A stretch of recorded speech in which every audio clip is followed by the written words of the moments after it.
ഏവർക്കും നമസ്കാരം. അമൃതം രാമായണത്തിലേക്ക് സ്വാഗതം. നമ്മൾ ചിന്തിച്ചെത്തിയത് ആ സമുദ്ര വഴിമാറി തരാൻ മടിച്ചപ്പോൾ അവിടെ നിന്നും അസ്ത്രമുയർത്തിക്കൊണ്ട് സമുദ്രത്തെ വഴിമാറാൻ വേണ്ടി നിൽക്കുന്ന ആ രാമൻ്റെ മുന്നിലേക്ക് വരുന്ന സമുദ്രൻ. അപ്പോൾ പറയുന്ന ഒരു കാര്യമായിട്ടാണ് നമുക്ക് രാമസേതു നിർമ്മാണം നമുക്ക് കാണാൻ സാധിക്കുന്നത്.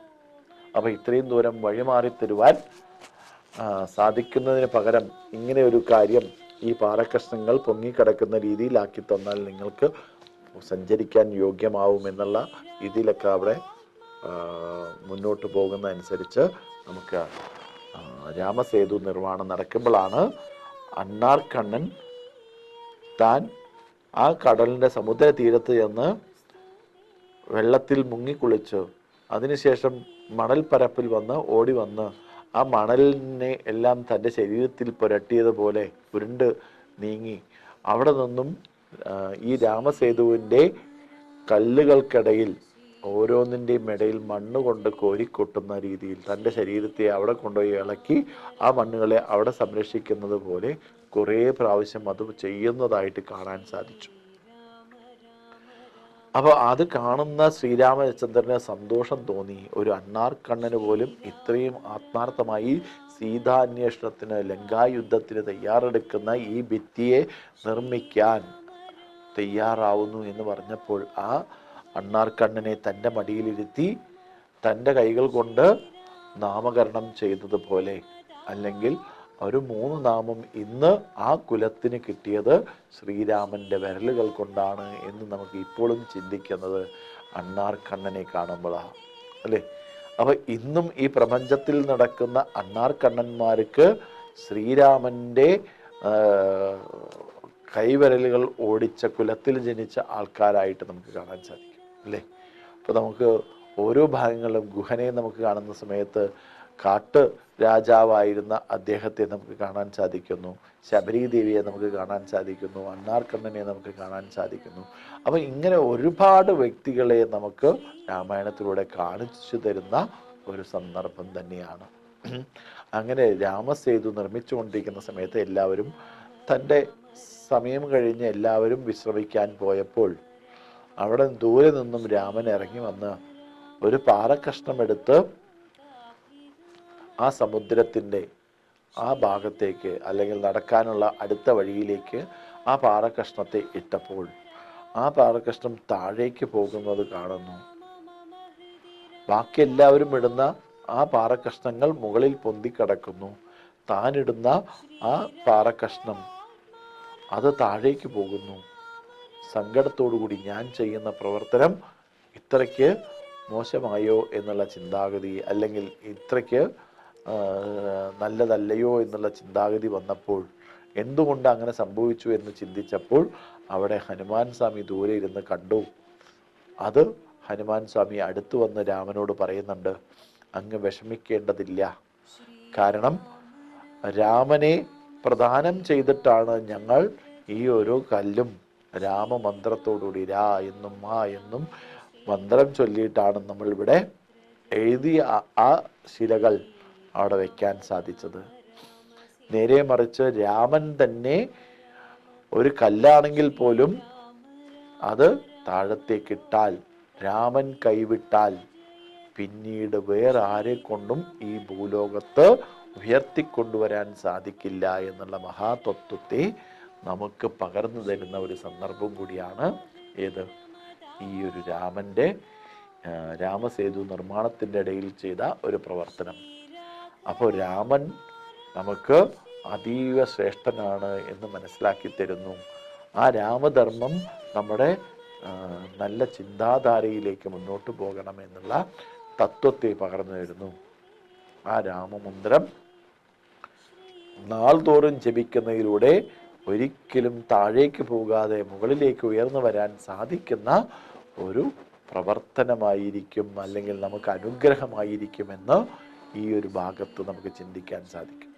അവ അങ്ങനെയുള്ള ആ രാമനാമം കേൾക്കുന്ന ഓരോരുത്തരും, ജപിക്കുന്ന ഓരോരുത്തരും ജീവിതത്തിൽ ഉയർച്ചയിലേക്ക് മുന്നോട്ട് പോകണമെന്നുള്ള ആശയമാണ് പറയാനുള്ളത്. ഇവിടെയും നമുക്ക് നോക്കിയാൽ വിഭീഷണൻ വരുന്ന ആ സമയത്ത് സുഗ്രീവൻ പറയുന്നുണ്ട്, ഇങ്ങനെ സുഗ്രീവൻ വിഭീഷണനെ സ്വീകരിച്ചുകൊണ്ട് ആപത്ത് പറയുന്നു. 4 പേരാണ് വിഭീഷണനോടൊത്ത് രാമനെ ശരണമടഞ്ഞത്. അഭയം സർവഭൂതേഭ്യോ ദദാമേതത് വ്രതം മമ. വിഭീഷണ ശരണാഗതി എന്ന് പറയുന്ന ഭാഗം നമുക്ക് നോക്കിയാൽ ഭാഗവതർക്കിടയിൽ ഒരു വ്യാഖ്യാനമുണ്ട്, യോഗക്ഷേമം വഹാമ്യഹം. അപ്പോൾ യോഗക്ഷേമം, ഈ ലോകത്തിന് ക്ഷേമം സംഭവിക്കുന്ന രീതിയിലേക്ക് നമുക്ക് ഓരോന്നും മുന്നോട്ട് വെക്കണമെങ്കിൽ വിഭീഷണന്റെ കൂടെ വരുന്ന എല്ലാവരെയും ആദ്യം പറയുന്നുണ്ട്. സംശയാദൃഷ്ടിയായിട്ടാണ് ഇവരെ കാണുന്നത്. പിന്നീട് പറയുന്നു ഹനുമാൻ സ്വാമി, ഇദ്ദേഹം എനിക്ക് ഏറ്റവും ഉപകാരപ്രദമായിട്ട് അവിടെ ചെയ്തു തരാൻ സാധിച്ചു. എന്നെ വധിക്കാതെ വിടാൻ, ദൂതനെ വധിക്കരുത് എന്ന് രാവണനോട് പറഞ്ഞത് വിഭീഷണനാണെന്നൊക്കെ പറയുമ്പോഴാണ് അദ്ദേഹത്തിന് അപ്പോൾ അവിടെ ഇരുത്തി സുഹൃത്തായി സ്വീകരിച്ച് അതിനുശേഷം കിരീടധാരണം ചെയ്ത് അഭിഷേകം ചെയ്ത് അന്ന് തന്നെ വിഭീഷണനെ ലങ്കയുടെ രാജാധികാരി അല്ലെങ്കിൽ രാജാവായിട്ട് അഭിഷേകം ചെയ്തു എന്ന് നമുക്ക് കാണാൻ സാധിക്കുന്നു. അതിനുശേഷമാണ് രാമസേതു കഴിഞ്ഞ് തിരിച്ച് ലങ്കയിലെത്തി രാമയുദ്ധത്തിന് വേണ്ടിയിട്ട് പോകുന്ന അങ്കദനെ നമുക്ക് കാണാൻ സാധിക്കും. അപ്പോൾ അങ്ങനെ വിഭീഷണനെ നമുക്ക് കാണുന്നതിലൂടെ തന്നെ നമുക്ക് രാവണൻ്റെ ഓരോ ഭാഗങ്ങൾ എടുത്തു നോക്കിക്കഴിഞ്ഞാൽ, രാവണൻ്റെ ഓരോ അനുജന്മാരെ എടുത്തു നോക്കിക്കഴിഞ്ഞാൽ കുംഭകർണൻ പറയുന്ന ഒരു കാര്യമുണ്ട് അല്ലേ. ഇവിടെ നമ്മൾ നോക്കിക്കഴിഞ്ഞാൽ യുദ്ധത്തിൻ്റെ സമാഗതമായി കൊണ്ടിരിക്കുന്നു. ആ സമാഗതമായി കൊണ്ടിരിക്കുന്ന സമയത്തെല്ലാം രാവണൻ ടെൻഷൻ അടിക്കുകയാണ്. നമുക്കൊക്കെ ടെൻഷൻ ഉണ്ടാവും അല്ലേ. പക്ഷേ ധൈര്യശാലിയാണ്, തൻ്റെ ശക്തരായ പോരാളികളുണ്ട് എന്ന് മനസ്സിലാക്കുന്ന ആളാണ്. പക്ഷേ എങ്കിലും ഒരു ഭയം. എപ്പം മുതൽ തുടങ്ങി ഭയം? ആ ശൂർപ്പണഖ വന്ന് പറഞ്ഞത് മുതൽ രാവണന്റെ അന്ത്യം തുടങ്ങിയോ എന്ന് ചിന്തിച്ചു തുടങ്ങി. അത് മാരീചനിലൂടെ വ്യക്തമായി. കാരണം രാമൻ എന്ന് പറയുന്ന വ്യക്തി സാധാരണ വ്യക്തിയല്ല എന്നും മനുഷ്യജന്മത്തിൽ വന്ന് ജനിച്ച ആളാണ്, ഭഗവാൻ തന്നെയാണ് എന്ന് മനസ്സിലാക്കി കൊടുക്കുകയും ചെയ്യുന്നു. രാമോ വിഗ്രഹവാൻ ധർമ്മ എന്ന് പറഞ്ഞിട്ട് അടുത്ത വാക്യത്തിലൂടെ മണ്ഡോദരി പറഞ്ഞു കൊടുക്കുന്നുണ്ട്, സീതയെ വിട്ടുകൊടുക്കണം. കാരണം രാമൻ ഈശ്വരൻ തന്നെയാണ്, പരമാത്മാവ് തന്നെയാണ് എന്ന് മണ്ഡോദരി തൻ്റെ രാവണൻ്റെ ഭാര്യയായ മണ്ഡോദരി പറഞ്ഞു കൊടുക്കുന്നുണ്ട് അല്ലേ. അപ്പൊ അതിനുശേഷം വിഭീഷണൻ പറയുന്നു, കുംഭകർണനും പറയുന്നു അല്ലേ. കുംഭകർണനെ നമ്മൾ കാണുന്നത് തപസ് ചെയ്ത് ശ്രേഷ്ഠനായി 2 പേരും, രാവണനും കുംഭകർണനും. അപ്പൊ കുംഭകർണനും രാവണനും തപസ് ചെയ്ത്, ആ രാവണൻ തപസ് ചെയ്തപ്പോൾ ബ്രഹ്മാവ് പ്രത്യക്ഷപ്പെട്ടു എന്നും ആ ബ്രഹ്മാവ് തനിക്ക് വരം നൽകി. എന്താ വരം നൽകിയത്? ആദ്യം പറഞ്ഞത് അദ്ദേഹത്തിന് ചിരഞ്ജീവി ആവണം എന്നാണ്.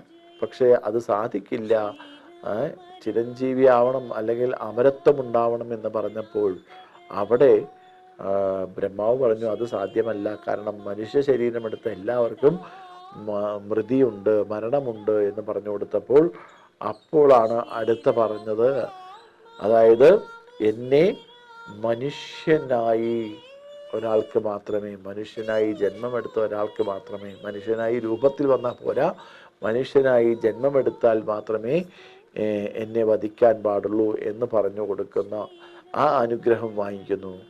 ആ സമയം മുതൽ രാവണന് ഭയമില്ലാത്ത അവസ്ഥയായിരുന്നു. പക്ഷേ മാരീചനും കൂടി പറഞ്ഞു കഴിഞ്ഞപ്പോൾ അവിടെ തൻ്റെ മരണത്തിന് കാര്യമാകുന്ന ഒരു വ്യക്തി രാമൻ തന്നെയാണെന്ന് മനസ്സിലാക്കിയെടുക്കുന്നു. അതിനുശേഷമാണ് ഓരോരുത്തരുടെയും ഭാഗങ്ങൾ കുംഭകർണൻ അതേപോലെ തപസ് ചെയ്ത് ആ ബ്രഹ്മാവിനെ വരുത്തി നിർഭയത്വം എന്നുള്ളത് നിദ്രാവത്വമായി മാറി. ആ അക്ഷരങ്ങൾ സരസ്വതി ദേവി നാവിൽ വന്നപ്പോൾ, അല്ലേ, നമ്മൾ തുടക്കത്തിൽ പറഞ്ഞു മന്ദരയുടെ നാവിൽ സരസ്വതി ദേവി വന്നു. അതുപോലെ കുംഭകർണന്റെ നാവിലും നിർഭയത്വം എന്നുള്ള വാക്കിന് നിദ്രാവത്വം എന്നുമാക്കി. ആ നിദ്ര മാത്രമാണ് തൻ്റെ ജീവിതം എന്ന് മനസ്സിലാക്കിയെടുക്കുന്നു. 6 മാസം ഉറക്കവും 6 മാസം ഭക്ഷണവും ഇതിനായിട്ട് കുംഭകർണനെ നമുക്ക് കാണാൻ സാധിക്കുന്നു, അല്ലേ. അങ്ങനെയുള്ള രാവണൻ കുംഭകർണന്റെ ഉപദേശവും കേൾക്കുന്നതായിട്ട് നമുക്ക് കാണാൻ സാധിക്കും. എന്നിട്ട് പോലും രാവണൻ മാറ്റം വരുന്നില്ല. കാരണം എപ്പോഴാണോ ഒരു സ്ത്രീയുടെ മുടിക്ക് കയറി പിടിച്ച് തൻ്റെ വശംവദയാക്കാൻ ശ്രമിച്ചത്, ബലാത്കാരമായി തൻ്റെ കൊട്ടാരത്തിലേക്ക് പിടിച്ചു കൂട്ടിക്കൊണ്ടുവരാൻ പോയത്, ആ നിമിഷം രാവണന്റെ അന്ത്യം കുറിച്ചു എന്ന് നമുക്ക് ആ വാക്കിലൂടെ മനസ്സിലാക്കാൻ സാധിക്കും. ആ ചേഷ്ടയിലൂടെ, ആ പ്രവൃത്തിയിലൂടെ രാവണവധം സുനിശ്ചിതമായി എന്ന് നമുക്ക് കാണാൻ സാധിക്കുന്നത് രാമായണത്തിലൂടെ ഹൃദ്യസ്ഥമാണ് എന്നുള്ളതാണ് എനിക്ക് പറയാനുള്ളത്. അപ്പൊ അങ്ങനെയുള്ള കുംഭകർണനെയും വിഭീഷണനെയും തൻ്റെ സഹോദരനായിട്ട് കിട്ടിയിട്ട് പോലും അവിടെ മാറ്റം വരാത്ത ആരുണ്ടായി? രാവണനുണ്ടായി. അപ്പോൾ രാമായണത്തിൽ ഏറ്റവും നമുക്ക് ഭാഗ്യം കുംഭകർണന്റെ രാവണനോട് പറയുന്ന ഉപദേശങ്ങളെല്ലാം, നീ സീതയെ കൊണ്ട് വിട്ടുകൊടുക്കണം. എന്തിനാണ് ഈ അന്യപുരുഷനെ നമുക്ക്, അല്ല അന്യപുരുഷന്റെ ഭാര്യയെ നമ്മൾ നമ്മുടെ കൊട്ടാരത്തിൽ വെച്ചിരിക്കുന്നത്? അത് നമ്മുടെ കൊട്ടാരത്തെ തന്നെ ഇല്ലാതാക്കും. ആ ശാപം നമ്മളെ തലമുറകളോളം വേട്ടയാടും. അതുകൊണ്ട് നീ അത് തിരിച്ചു കൊടുക്കണമെന്നൊക്കെ പറയുന്നുണ്ട്. ആ കുംഭകർണൻ ഒരിക്കൽ ബ്രഹ്മാവിനെ തപസ് ചെയ്ത് കിട്ടിയതാണ് നിദ്രാവത്വം എന്നുള്ള വാക്ക്.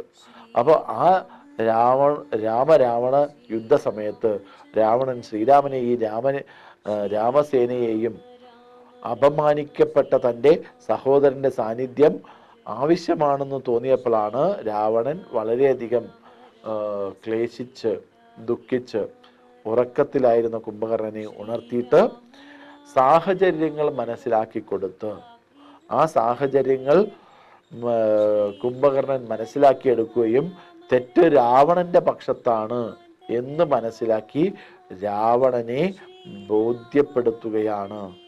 നല്ല രീതിയിൽ നീതിവാക്യം പറഞ്ഞുകൊടുത്ത്, നീതിവാക്യത്തോടുകൂടി പറഞ്ഞുകൊടുത്ത് രാവണനെ ബോധിപ്പിക്കുകയാണ്. അസാമാന്യമായ ധാർമ്മിക ബോധം നമുക്ക് ആരിൽ കാണാൻ സാധിക്കും? നമ്മുടെ കുംഭകർണനിൽ കാണാൻ സാധിക്കും. നീതിബോധം നമുക്ക് കാണാൻ സാധിക്കുന്ന ഒരു വ്യക്തിയായിട്ട് രാമായണം നമുക്ക് നീതിവാക്യം, ആരുടെ? കുംഭകർണന്റെ നീതിവാക്യം എന്ന് തന്നെയാണ് പറഞ്ഞിരിക്കുന്നത്. അപ്പം അത് വായിച്ചു പഠിക്കണ്ടേ? ആ വായിച്ചു പഠിക്കാനുള്ള ഒരു സംവിധാനം കുംഭകർണന്റെ നീതിവാക്യത്തിലൂടെ നമുക്ക് കിട്ടണം. രാവണന്റെ കോപതാപങ്ങളെല്ലാം വിശ്വസ്തതയെല്ലാം നഷ്ടപ്പെടുത്തിയതുപോലെ രാവണന് തോന്നി. രാവണന്റെ ഈ ദേഷ്യം ഈ രാജ്യത്തെ തന്നെ ഇല്ലാതാക്കും എന്നുള്ള കുംഭകർണന്റെ ആ വാക്യം കേട്ടപ്പോൾ രാവണന് സഹിക്കാൻ സാധിച്ചില്ല. അങ്ങനെ കുംഭകർണൻ രാവണന്റെ വാക്കുകൾ കേട്ട് യുദ്ധഭൂമിയിലേക്ക് ഇറങ്ങി രാവണനിൽ നിന്നും അസ്ത്രം തട്ടി അദ്ദേഹം ആ മരണമടയുന്ന സമയത്ത് പറഞ്ഞു കൊടുക്കുന്ന ഒരു കാര്യമുണ്ട്. അവസാനം കുംഭകർണൻ ശ്രീരാമനാൽ വധിക്കപ്പെടുന്നു. ആ കുംഭകർണന്റെ മരണവിവരം അറിഞ്ഞ് തളർന്നുപോയ രാവണൻ തനിക്ക് നാശം സംഭവിച്ചു കഴിഞ്ഞതായിട്ട് പ്രഖ്യാപിക്കുകയും ഉണ്ടായി. കുംഭകർണന്റെ പത്നിമാരായ വജ്രജ്വാല, കർക്കടി, കുംഭനം, നികുംഭനും 2 മക്കൾ, അവർ ഇരുവരും തങ്ങളുടെ പിതാവിനെ പോലെ രാമനോട് യുദ്ധം ചെയ്ത് മരണം വരിക്കുകയും ചെയ്തു. രാമായണത്തിലെ ഏറ്റവും താല്പര്യമായ കഥാപാത്രങ്ങൾ നമുക്ക് കുംഭകർണനിലൂടെ നമുക്ക് കാണാൻ സാധിക്കും. കഥാപാത്രങ്ങൾ വളരെയധികം നമ്മുടെ മനസ്സിനെ ഉയർത്തിക്കൊണ്ടുവരാൻ, അതായത് എന്താ പറയുക, ദുർചിന്തകളെ മാറ്റിയെടുത്ത് സദ്ഭാവനകളെ ഉയർത്തിയെടുത്ത് രാവണനോട് അനുകൂലിക്കേണ്ട ആവശ്യകത, തൻ്റെ രാജ്യത്തിന് വേണ്ടി പൊരുതേണ്ട ആവശ്യകതകൾ ഉള്ളതായിട്ട് നമുക്ക് കാണാം. കാരണം ഇവിടെ വിഭീഷണനെ അവസാന സമയത്ത് വിഭീഷണൻ ഓടി വന്ന് കുംഭകർണന്റെ മരണസമയത്ത് എത്തുമ്പോൾ അവിടെ പറഞ്ഞ് മനസ്സിലാക്കുന്നുണ്ട്, അല്ലയോ വിഭീഷണ, എന്തു തന്നെയാണ് വെച്ചാലും തൻ്റെ ജ്യേഷ്ഠൻ എന്ത് തെറ്റ് ചെയ്താലും തിരുത്താൻ നമുക്ക് സാധിക്കും. പക്ഷെ രാജ്യം വിട്ട് മറുരാജ്യത്ത് പോയിട്ട് ആരെ പിടിക്കരുത്? ശത്രുപക്ഷത്തെ കൂട്ടുപിടിക്കാതിരിക്കാൻ നീ സാധിക്കണമായിരുന്നു. രാവണന് തെറ്റുകൾ അധർമ്മങ്ങളും മനസ്സിലാക്കി അതിനെ ചൂണ്ടിക്കാണിച്ച് നമുക്ക് തിരുത്തുവാൻ നമുക്ക് സാധിക്കണം. അതിന് നമ്മളെ പോലുള്ള ആൾക്കാർ ഇടപെട്ട് മധ്യസ്ഥത വഹിക്കുകയും ചെയ്യണം. അങ്ങനെ മധ്യസ്ഥത വഹിച്ച് നമുക്ക് ഇവരെ ഒരുമിച്ച് കൊണ്ടുവരാൻ സാധിച്ചില്ലെങ്കിൽ നമ്മൾ മറുപക്ഷത്ത് പോകാതെ തൻ്റെ പക്ഷത്ത് നിന്ന് തന്നെ യുദ്ധം ചെയ്ത് മൃത്യു അടയുന്നതായിരിക്കും ഉത്തമം എന്ന് പറയുന്നുണ്ട്. അതാണ് കുംഭകർണൻ ചെയ്തത്. പക്ഷേ രാമന്റെ അടുത്തെത്തിയ നിനക്ക് ആ രാമന്റെ ആശ്രയം കൊണ്ട്, രാമന്റെ ജീവിതം കൊണ്ട്, രാമന്റെ അനുഗ്രഹം കൊണ്ട് നിനക്ക് നല്ല ഗതി ഉണ്ടാക്കിയെടുക്കാൻ സാധിക്കട്ടെ. വാൽമീകി രാമായണത്തിൽ നമ്മൾ വിഭീഷണനെ കുറിച്ച് ആദ്യമായി കേൾക്കുന്നത് ശൂർപ്പണഖയിലൂടെയാണ്. ആരണ്യകാണ്ഡത്തിൽ രാമലക്ഷ്മണന്മാരെ കണ്ടപ്പോൾ സ്വയം പരിചയപ്പെടുത്തിക്കൊണ്ട് പറയുന്നത്, വിശ്രവസ്തുവിന്റെ പുത്രനായ രാവണൻ എൻ്റെ സഹോദരനാണ്. രണ്ടാമത്തെ സഹോദരനാണ് കുംഭകർണൻ, മൂന്നാമത്തെ സഹോദരനാണ് വിഭീഷണൻ എന്ന് ശൂർപ്പണഖ വിഭീഷണനെയും കുംഭകർണനെയും രാവണനെയും സഹോദരനായിട്ട് അവിടെ കാണിച്ചു കൊടുക്കുന്നുണ്ട്. അപ്പൊ രണ്ട് സ്വഭാവ സവിശേഷതകൾ നമുക്ക് ഇവിടെ കാണാൻ സാധിക്കുന്നു. വിഭീഷണന് ധർമാത്മകമായ ഒരു സ്വഭാവത്തെ നമുക്ക് കാണിച്ചു തരുന്നു. രാവണന് രാക്ഷസീയമായ ചേഷ്ടഭാവത്തെ നമുക്ക് കാണിച്ചു തരുന്നു. അപ്പൊ വിഭീഷണനാണ് ആവട്ടെ ധർമാത്മാവായിട്ടാണ് അദ്ദേഹത്തിന്റെ സമ്പർക്കങ്ങൾ ഉണ്ടാവുന്നത്. അയാൾക്ക് രാക്ഷസ പ്രകൃതമായിട്ടല്ല നമുക്ക് രാമായണത്തിൽ വിഭീഷണനെ നമുക്ക് കാണിച്ചു തന്നിരിക്കുന്നത്. അപ്പൊ അങ്ങനെ നമുക്ക് വിഭീഷണനെ കുറിച്ച് കൂടുതൽ വിവരങ്ങൾ നമുക്ക് മനസ്സിലാക്കുന്നത് കുംഭകർണൻ പറഞ്ഞു കൊടുക്കുന്ന അവസാന വാക്യം, കാരണം നീ ശത്രുപക്ഷത്ത് പോകാതെ ജ്യേഷ്ഠസ്ഥാനത്ത് നിൽക്കണമായിരുന്നു എന്നുള്ള ബോധത്തിലേക്ക്. ഇങ്ങനെ ഒരു രണ്ട് തരത്തിലുള്ള ജ്യേഷ്ഠന്മാരുടെ അല്ലെങ്കിൽ ജ്യേഷ്ഠന്മാരുടെ വാക്കുകൾ നമുക്ക് കേൾക്കാം. അപ്പോൾ അങ്ങനെയാണ് നമുക്ക് വിഭീഷണനെ കുറിച്ച് മനസ്സിലാക്കാനുള്ളത്. അതിനുശേഷം മേഘനാഥൻ യുദ്ധം ചെയ്യാൻ എത്തുന്നുണ്ട്. അവിടെ മേഘനാഥൻ ഒരുപാട് കാര്യങ്ങൾ യുദ്ധതന്ത്രങ്ങൾ ഉപയോഗിക്കുന്നു, മായാവിലാസങ്ങൾ നടത്തുന്നു. രാമനെയും ലക്ഷ്മണനെയും അവിടെ ബാണങ്ങൾ കൊണ്ട് ശത്രു സംഹാരം നടത്തുന്ന രീതിയിലേക്കുള്ള ഒരു പ്രവർത്തനമെല്ലാം കാണിച്ചു വയ്ക്കുന്നു. എല്ലാവരെയും വധിക്കാൻ തയ്യാറാവുന്നു. ഇന്ദ്രജിത്തിനെ വധിക്കുന്നുണ്ട്. ആ സമയത്ത് അതിനു മുമ്പായിട്ട് ലക്ഷ്മണനുമായിട്ട് യുദ്ധം നടത്തുന്നു. അവിടെയാണ് വീണ്ടും ഒന്ന് ലക്ഷ്മണനെ നമുക്ക് പറയാനുള്ളത്. ലക്ഷ്മണൻ 14 വർഷം ഊണും ഉറക്കവും കളയാനുള്ള കാരണം, അല്ലെങ്കിൽ മാറ്റിവെക്കാനുള്ള കാരണം ഇന്ദ്രജിത്തിനെ വധിക്കാൻ വേണ്ടിയിട്ടായിരുന്നു എന്ന് ആ സമയത്ത് നമുക്ക് ബോധ്യപ്പെടുന്നുണ്ട്. കാരണം ഇന്ദ്രിയങ്ങൾ ഭക്ഷണത്തിൻ്റെയും നാവിൻ്റെ രുചിയെയും പ്രദാനം ചെയ്ത് നിൽക്കുമ്പോൾ അതിനെ ജയിക്കാൻ നമുക്ക് സാധിക്കില്ല എന്നുള്ള ഒരു തത്വബോധത്തെ കൂടി ഇന്ദ്രജിത്തിന്റെ വധത്തിലൂടെ നമുക്ക് കാണാൻ സാധിക്കും. അവിടെ നാഗാസ്ത്രം കൊണ്ട് ലക്ഷ്മണനെ ബന്ധിച്ച് മോഹാത്സ്യപ്പെടുന്നുണ്ട്. അല്ലെങ്കിൽ എങ്ങനെയാണോ ശരീരം വെടിഞ്ഞ് കടക്കുന്നത് പോലെ, ആത്മാവ് ശരീരം വിട്ടു പോയതുപോലെ ചിന്തിക്കുന്ന രീതിയിൽ തളർന്നു കിടക്കുന്ന ലക്ഷ്മണനെ കണ്ട് അവിടെ ഹനുമാൻ സ്വാമി ഗരുഡാസ്ത്രം അല്ലെങ്കിൽ ഗരുഡനെ കൊണ്ടുവന്ന് അവിടെ നാഗാസ്ത്രത്തെ വെടിയിപ്പിക്കുന്നുണ്ട്. ആ സമയത്ത് അസ്ത്രങ്ങളെല്ലാം കൈവിട്ട്, വില്ലും അമ്പുമെല്ലാം തൻ്റെ കൈവിട്ട് പോയി തളർന്നുപോയ ശ്രീരാമനെ വീണ്ടും നമുക്ക് കാണാം. ദുഃഖത്തോടുകൂടി തൻ്റെ ലക്ഷ്മണൻ എങ്ങാനും തന്നെ വിട്ടു പോയാൽ പിന്നീട് അയോധ്യയിൽ ചെന്ന് എങ്ങനെ സുമിത്ര മാതാവിനെ കാണുമെന്നുള്ള പ്രതീതി ആ ശ്രീരാമചന്ദ്രനുണ്ടായി. അവിടെ പറയുന്ന ഒരു വാക്ക്, ദേശേ ദേശേ കളത്രാണി ദേശേ ദേശേ ച ബാന്ധവ തം തും ദേശം നപശ്യാമി എത്ര ഭ്രാതാ സഹോദര. ദേശേ ദേശേ കളത്രാണി, കളത്രാണി പറഞ്ഞ ഭാര്യ. അപ്പോൾ കളത്രം പറഞ്ഞ ഭാര്യ എന്നർത്ഥം. അപ്പോൾ ദേശദേശങ്ങളിൽ ചെന്ന് കഴിഞ്ഞാൽ ഒരുപാട് സ്ത്രീകളെ നമുക്ക് ഭാര്യയാക്കാൻ സാധിക്കും. ഭാര്യമാരാക്കാനല്ല, ഭാര്യയാക്കാൻ സാധിക്കും. അത്തരത്തിലുള്ള പതിവ്രത രത്നങ്ങളെ നമുക്ക് കാണാൻ സാധിക്കും. നമ്മുടെ ജീവിത ശൈലിക്കനുസരിച്ച് ജീവിക്കാൻ സാധിക്കുന്ന ആൾക്കാരെ കാണാൻ സാധിക്കും. പിന്നെയോ ദേശേ ദേശേച്ച ബാന്ധവ, ഓരോ ദേശങ്ങളിൽ പോകുമ്പോൾ ബന്ധുജനങ്ങളെ നമുക്ക് വർദ്ധിപ്പിക്കാൻ സാധിക്കും, അല്ലേ? ഓരോ ബന്ധങ്ങൾ നമുക്ക് കൂടുതൽ കൂടുതൽ ഉണ്ടാക്കാൻ സാധിക്കും. തം തും ദേശം ന പശ്യാമി എത്ര ഭ്രാതാ സഹോദര, നിന്നെ പോലുള്ള ഒരു സഹോദരനെ നമുക്ക് കിട്ടാൻ ബുദ്ധിമുട്ടാണ് ലക്ഷ്മണ എന്ന് പറഞ്ഞ് ആ നാഗാസ്ത്രം ബാധിച്ച് കിടക്കുന്ന ലക്ഷ്മണനെ തൻ്റെ ദുഃഖത്തിൽ ആഴ്ത്തിയ ശ്രീരാമചന്ദ്രന്റെ ദുഃഖത്തെ നമുക്കിവിടെ കാണാൻ സാധിക്കുന്നു, അല്ലേ? ആ ലക്ഷ്മണന്റെ വിയോഗമാണോ എന്ന് വിചാരിച്ച് വേദനിച്ച് കരയുന്ന ശ്രീരാമചന്ദ്രനെ നമുക്ക് കാണാൻ സാധിക്കും. ഒന്ന് ചിന്തിച്ചു നോക്കൂ. തുടക്കത്തിൽ നമ്മൾ വാൽമീകി മഹർഷി എങ്ങനെയാണോ തമസാ നദീ തീരത്ത് ചെന്ന് കിളികളെ അസ്ത്രമയച്ച വേടനെ നമുക്ക്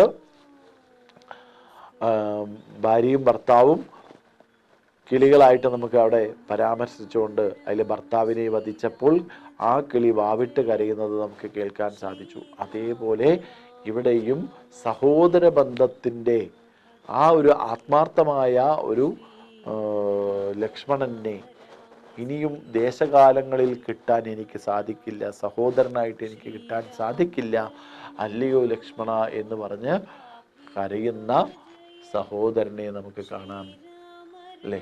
ജ്യേഷ്ഠനെ നമുക്ക് കാണാം. അപ്പൊ അത്രയും അധികം ബന്ധങ്ങൾ നമുക്കുണ്ടാവണം എന്നുള്ളത് ആ രാമലക്ഷ്മണ ബന്ധത്തിലൂടെ നമുക്ക് കാണുന്നത്, അല്ലേ? അപ്പൊ ഇങ്ങനെയുള്ള രാമലക്ഷ്മണന്മാരെ നമുക്ക് ഉണ്ടാവണം, അല്ലേ?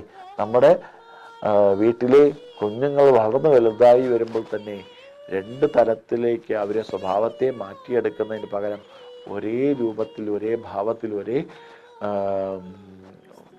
ബോധത്തിൽ, ഒരേ ചിന്തയിലേക്ക് അവരെ കൊണ്ടുവരാൻ സാധിക്കണം. വ്യത്യസ്ത ക്യാരക്ടറുകൾ ഉണ്ടാവാം, പക്ഷേ വ്യത്യസ്ത സ്വഭാവങ്ങൾ വൈകല്യമുള്ളതായി മാറാതിരിക്കാൻ നമ്മൾ ഓരോരുത്തരും ശ്രദ്ധിക്കണം, അല്ലേ?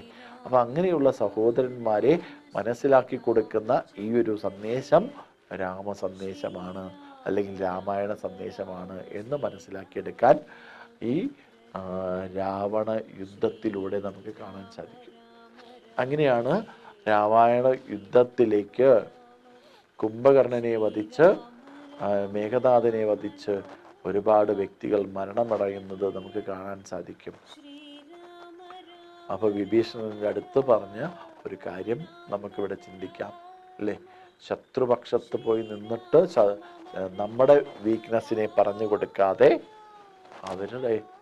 നമ്മുടെ ദൗർബല്യത്തെ മറ്റുള്ളവരുടെ മുന്നിൽ പറഞ്ഞു കൊടുക്കാതെ നമ്മൾ ധർമ്മത്തിലൂടെ ഊന്നി നിന്ന് പ്രവർത്തിക്കണമെന്ന് മാത്രം ഈ നിമിഷം പറഞ്ഞുകൊണ്ട് ആ രാവണ യുദ്ധത്തിലെ വളരെ ശ്രേഷ്ഠമായ ഭാഗങ്ങൾ ഇനിയും നമുക്ക് കാണാനുണ്ട്. അപ്പം അങ്ങനെയുള്ള രാവണ തത്വത്തെ നമ്മളിലേക്ക് മനസ്സിലാക്കിയെടുക്കുന്ന ആ രാമനിലേക്ക് എത്താനുള്ള നമ്മുടെ വഴിത്താര ഇനിയും ഇനിയും ഉയർന്നു വരാൻ ഈ യുദ്ധകാണ്ഡത്തിലെ ഈ ഭാഗങ്ങൾ നമുക്ക് ഹൃദ്യസ്ഥമാവണം എന്ന് മാത്രം ഈ നിമിഷം പറഞ്ഞുകൊണ്ട് നിർത്തുന്നു. നമസ്കാരം.